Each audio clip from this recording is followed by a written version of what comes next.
En este capítulo entramos en el lugar donde el emperador Rodolfo II guardaba sus maravillas y sus secretos.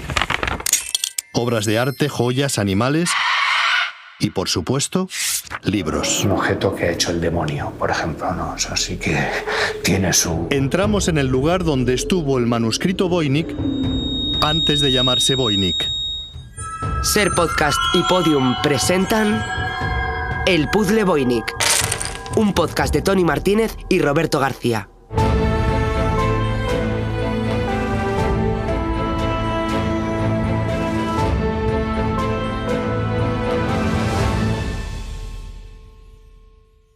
Capítulo 2. En mi colección faltan un elefante y un hombre lobo. En la época de la que estamos hablando, digamos que es una criatura muy poco conocida. Es una criatura que proviene de unas zonas muy remotas.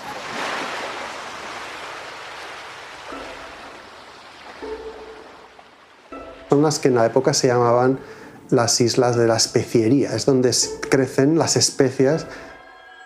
Quien habla es José Ramón Marcaida, historiador de la ciencia y del arte, especialista en los siglos XVI y XVII. Una de sus investigaciones se centró en la leyenda de las aves del paraíso, especie única de las Islas Molucas y Nueva Guinea, en Indonesia. Aves ligerísimas de plumas de colores, verde esmeralda, azul turquesa, todos los amarillos, violetas y todas las combinaciones. Muy poca gente llega a ver estas criaturas. Ni siquiera la mayoría de los indígenas conoce de primera vista las aves del paraíso. Y solo los cazadores locales son los que las ven y las cazan. Viven en el corazón de las selvas, de los bosques. Y en el corazón de la selva, los cazadores locales manipulan las aves. Se les corta la cabeza y se les corta las patas.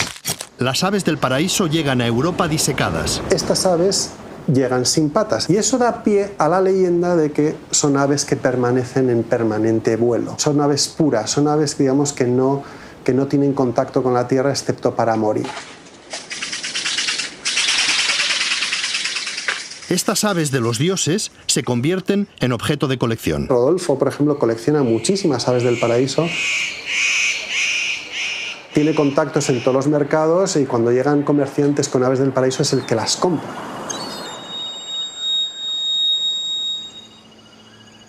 Estamos en el siglo XVI. Príncipes y reyes crean fabulosas colecciones privadas, las cámaras de maravillas. María Dolores García Ramos. El coleccionismo en el Renacimiento, ¿no? Concretamente en el manierismo, estaba controlado por los príncipes del Renacimiento, ¿no? Coleccionar para alardear. Vanessa de Cruz. Coleccionar refleja la inteligencia y la cultura del que colecciona. Coleccionar para mostrarse culto.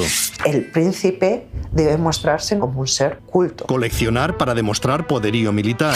La colección es una representación del territorio que uno gobierna. Coleccionar para investigar. Atesorar ese tipo de objetos promueve la discusión, promueve el conocimiento, promueve la exploración de saberes. Las cámaras de maravillas no eran abiertas. No eran museos, no eran para el público. Eran para el deleite personal o de aquellas personas con las que tú querías compartirlo, ¿no? Nosotros sí vamos a entrar. Esto es algo que muy poca gente consiguió en el siglo XVI y desde luego nadie ha conseguido en el siglo XXI. Vamos a entrar en la Cámara de Maravillas del emperador Rodolfo II. Paula García. Estoy en el Castillo de Praga. Ahora mismo estoy entrando en la Cámara de las Maravillas del emperador Rodolfo II.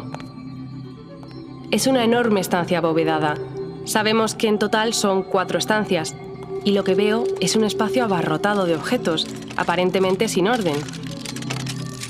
No vemos, pues una ordenación de los objetos en su exposición. Aquí hay obras de Leonardo da Vinci, de Rafael, de Durero. Cuadros y cuadros y cuadros, muchos de ellos amontonados, apilados contra la pared. Abarcaban como 3.000 piezas. Muchos pequeños objetos, sin aparente relación. En definitiva, vemos un poco de todo. ¿no? Vemos desde pintura, escultura, joyería, hay mucha joyería, objetos de la naturaleza, minerales, cualquier tipo de rareza. Una copa hecha a partir de un cuerno de rinoceronte. Pablo Jiménez Díaz. Un cuerno de rinoceronte y lo convierte en una copa. Esa fascinación del, no el choque, sino la unión, la conexión incluso íntima de lo naturalia con artificialia. Tengo en mis manos un artilugio mecánico. Parece un juguete, un autómata. Jugar, el arte, las maquinarias, juguetes, no con maquinarias, no artefactos. Esos juguetes buscaban el movimiento perpetuo, Es un imposible desde el punto de vista de la física. pero hubiera tenido aplicaciones fabulosas. Energía gratis. Aquí hay algo más inquietante. Incluso dentro del coleccionismo medieval podemos encontrar fetos. Fetos humanos. En una estantería hay frascos de cristal que contienen fetos humanos con deformidades. Las anomalías nos ayudan a estudiar lo que, digamos, se mantiene dentro del orden de lo natural. Tener un feto demuestra que tú tienes acceso al mundo natural. Tú tienes un conocimiento que poca gente tiene en ese momento. La Cámara de Maravillas persigue esa necesidad de entender el mundo. Estudian las reglas y se fijan en la excepción, buscando por qué hay esta excepción, a dónde nos lleva esta excepción. Lo extraordinario nos ayuda a entender también lo ordinario. Tras un cortinaje encuentro un retrato extraño. El niño velludo de Canarias, Petrus Gonsalvus. Habla el profesor universitario Enrique Carrasco, que escribió un libro sobre Petrus Gonsalvus, un niño nacido en Tenerife con una enfermedad poco frecuente. Hipertricosis lanuginosa congénita. El cuerpo completamente cubierto de pelo. Petrus Gonsalvus pasó de Tenerife a la corte del rey de Francia. Seguramente a partir de una incursión de corsarios o de confidentes del rey Enrique II de Francia, fue a parar a esa corte, la corte de Enrique II de Francia. La aristocracia europea se fue pasando al niño lobo. Fue un poco una especie de regalo de corte. Sus protectores le enseñaban, le instruían.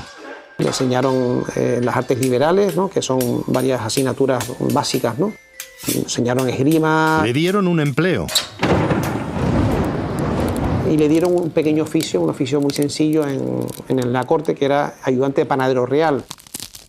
Llegó a ser profesor. Y incluso llegó hasta a dar clase en varias universidades, ¿no? Le casaron. Se le otorgó a una dama de corte llamada Catarina. Tuvo hijos. Y tuvo varios niños velludos, niños y niñas. Alcanzó fama en toda Europa. Rodolfo II, que era gran aficionado al coleccionismo, está obsesionado con el tener un mechón de pelo del hombre lobo. Regresamos a la Cámara de las Maravillas. Paula García. Veo animales disecados, plumas de aves del paraíso, muchísimo color. 30 o más aves, no sé, sin cabeza ni patas. Hay muebles orientales, muchas joyas, piedras extrañas. Que hay de todo. Abanicos de concha de tortuga. Piedras bezoares. Piedras bezoares. Son unas piedras, ¿no?, que se forman en los intestinos, ¿no? Es un cálculo en el estómago de cualquier mamífero, ¿no? Entonces el propio estómago se protege, no pudiendo expulsarlo, envolviéndolo de sus propios jugos que se van solidificando, entonces se convierte ahí como una pelota, ¿no? El bezoar que tengo en la mano tiene el tamaño de una cereza. Está protegido por una sofisticada jaulita de plata con incrustaciones de rubí. Entonces, claro, Rodolfo II se llega a tener absoluta obsesión tanto por el bezoar oriental como por el occidental. Esta obsesión de Rodolfo II tenía un doble motivo: por deseo de coleccionar y porque se atribuía a las piedras bezoares propiedades medicinales. Una de las propiedades que se les atribuía era contra la melancolía. La melancolía, la depresión, era una enfermedad que padecía el emperador y le trataban con bezoar. Tiene una sopera para sacar del bezoar. Bueno, hacían sopa de bezoar. Estaría muy rica la sopa. Entonces había bezoares de todo tipo, pero los que por algún motivo que yo desconozco, la verdad, eran considerados extraordinariamente valiosos, lujosos por sus propiedades medicinales, era el bezoar de la cabra de la Anatolia. Para conseguir el bezoar de una cabra de Anatolia, había que viajar desde Praga a caballo 2.497 kilómetros. Buscar una cabra, matarla, hurgar en sus intestinos, extraer un cálculo resinoso transportarlo de vuelta a Praga para ofrecérselo al joyero del emperador. Pero había otro bezoar todavía más apreciado. Hasta que apareció otro bezoar tanto más valioso por sus propiedades, que es el bezoar occidental llamado, que es el de la llama del Perú. En Perú. Si tenían que cruzarse el océano para ir, pues iba. Cruzar el Atlántico, atravesar América, encontrar una llama, matarla, abrirle la tripa, hurgar en los intestinos, extraerle un cálculo resinoso, hacer el camino de vuelta para entregar al joyero del emperador su piedra bezoar.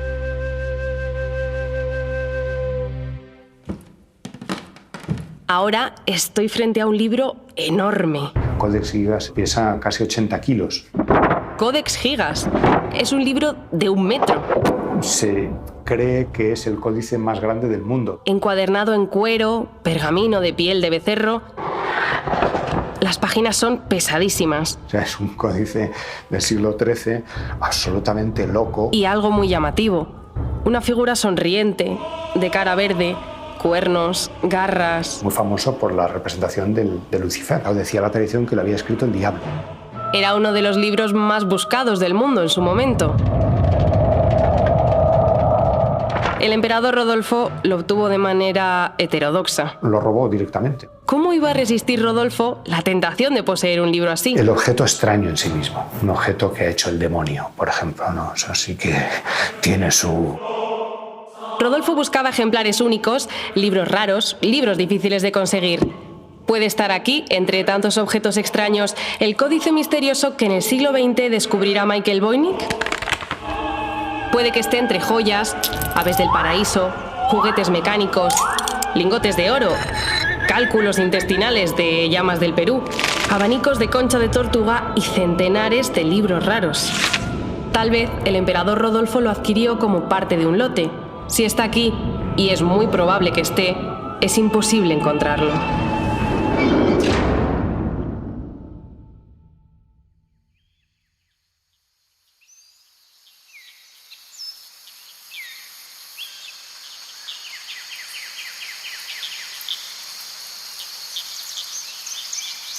El coleccionismo no era solo de interior, la jardinería era otra de las pasiones del emperador Rodolfo II, lógicamente a lo grande. Su intención era llevar a su jardín todas las plantas del mundo. Almudena Pérez de Tudela. Trasladar todas las semillas, todas las plantas que llegaban del Nuevo Mundo. Semillas y plantas de América y animales de todo el planeta. Pavel Stepanek. Sabemos que Rodolfo II monta un jardín zoológico donde estaban los pájaros y los animales, hasta 2 leones. Y estos animales estaban en semi-libertad. Por ejemplo, en ese parque zoológico que tenía Rodolfo II había también un Didus, Dido irepto, se llama Didus ineptus. Un pájaro raro. Era raro porque, siendo un pájaro, no sabía volar. Por eso le llamaron ineptus. Leopardos, leones, monos, tigres, halcones y papagayos parlanchines. Era una manera de decir: yo soy el dueño de todos, tengo mis colonias en Asia, en América. Todo este despliegue de naturaleza en el jardín necesitaba agua constante, y el emperador Rodolfo emprendió la obra de ingeniería más audaz del siglo, un túnel subterráneo. Era básicamente una conducción hidráulica que pretendía llevar agua desde el río Moldava hasta los jardines imperiales. Esta es una investigación del escritor Enrique Carrasco en colaboración con el Instituto Cervantes de Praga. El túnel del emperador. Que tenía 1 kilómetro de largo. Exactamente 1098 metros a 45 metros de profundidad. Aunque ya se conocía la pólvora, no se utilizaba ni dinamita ni explosivos para ablandar la roca, para romper la roca, sino que se utilizaba el fuego.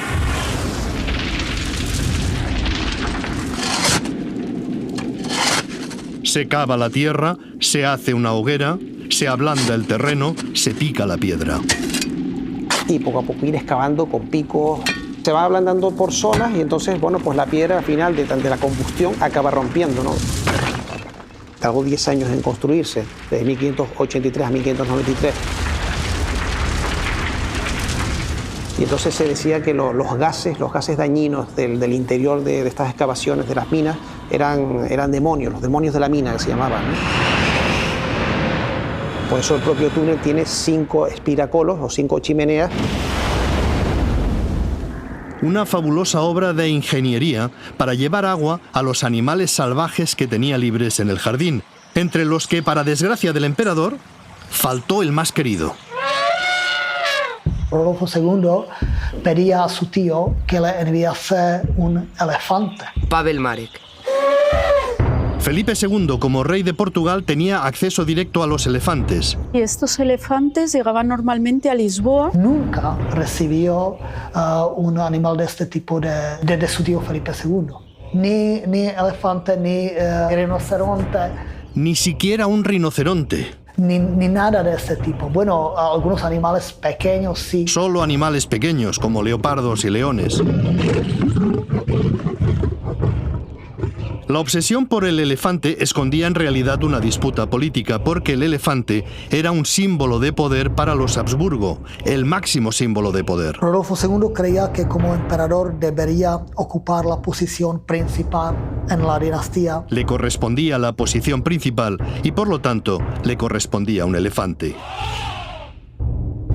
Que era el emperador y la corona imperial en la jerarquía de la edad moderna estaba más importante o era más importante que la corona hispánica. Felipe y Rodolfo separados por un elefante.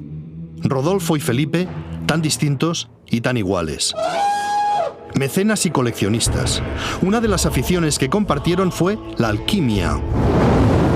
Los dos buscaron la transmutación de los metales en oro. Ese será el siguiente capítulo.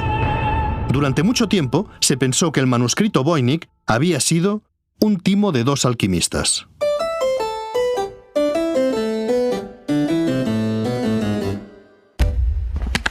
En este episodio, la realización, edición, ambientación musical y sonora es de Roberto García. Investigación, producción y documentación, Tony Martínez. Los temas principales de la banda sonora son de Tony Martínez e Isa Martínez, con la producción musical y orquestación de Rodrigo Vázquez. Locución, Tony Martínez y Paula García. El sonido de Aves de Paraíso y de las aves de la colección del Jardín de Rodolfo II se ha elaborado con aportaciones del Banco de Sonidos de Carlos de Ita. Guión, dirección y producción ejecutiva, Tony Martínez. Voz de créditos, Ana Alonso. El puzzle Voynich es una producción de Tony Martínez.